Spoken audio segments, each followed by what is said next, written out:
সরকারি চাকরি অধ্যাদেশ বাতিলের দাবিতে টানা ৪ দিন আন্দোলনের পর একদিনের জন্য আন্দোলন স্থগিত করে কর্মকর্তা কর্মচারী ঐক্য ফোরাম। আন্দোলন স্থগিতের দিন বুধবারই বৈঠকে বসে মন্ত্রিপরিষদ সচিবের নেতৃত্বে পর্যালোচনা কমিটি। বৈঠক শেষে ভূমি সচিব জানান, প্রধান উপদেষ্টা দেশে ফিরলে আসবে পরবর্তী সিদ্ধান্ত। না, ওরা যেটা বলেছে সবই ওদের দাবি, সবাই বলেছে। এখন স্যারের পক্ষ তো সিদ্ধান্ত নেওয়া সম্ভব না, কারণ মাননীয় প্রধান উপদেষ্টা এখন দেশে নেই।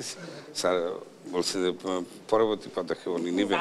এরপরে দুপুরে বৈঠকে বসেন কর্মকর্তা কর্মচারী ঐক্য ফোরাম। বৈঠক শেষে সংবাদ সম্মেলনে কথা বলেন ফোরামের 2 কো-চেয়ারম্যান। জানান, বৈঠকে সবুজ সংকেত পেয়েছেন, তবে দাবি আদায় না হওয়া পর্যন্ত আগামীকাল থেকে 1 ঘন্টার কর্মবিরতি চলবে। যদি 31 তারিখের পরে যদি কোনো ভালো কোনো ফলাফল আমরা না পাই, আমাদের আন্দোলন অব্যাহত থাকবে। সেটা মাঠ পর্যায়ে থাকবে না আমরা অবস্থান কর্মসূচি করব, সেটা আমরা পরে ক্লিয়ার করব, বাট আমাদের আন্দোলন অব্যাহত থাকবে। আন্দোলন থেকে সরে যাওয়ার কোনো সুযোগ নেই। প্রতিদিন সকাল 10টা থেকে বেলা 11টা পর্যন্ত আমাদের এই দাবি বাস্তবায়ন না হওয়া পর্যন্ত, আমাদের পরবর্তী ঘোষণা না আসা পর্যন্ত কর্মবিরতি অব্যাহত থাকবে। প্রধান উপদেষ্টা দেশে ফেরার পর সমস্যা সমাধান না হলে আরো কঠোর আন্দোলনের হুঁশিয়ারি দেন কর্মকর্তা কর্মচারী ঐক্য ফোরামের নেতারা। রহমতুল্লাহ। তৌফিক মাহমুদ মুন্না, দেশ টিভি, ঢাকা।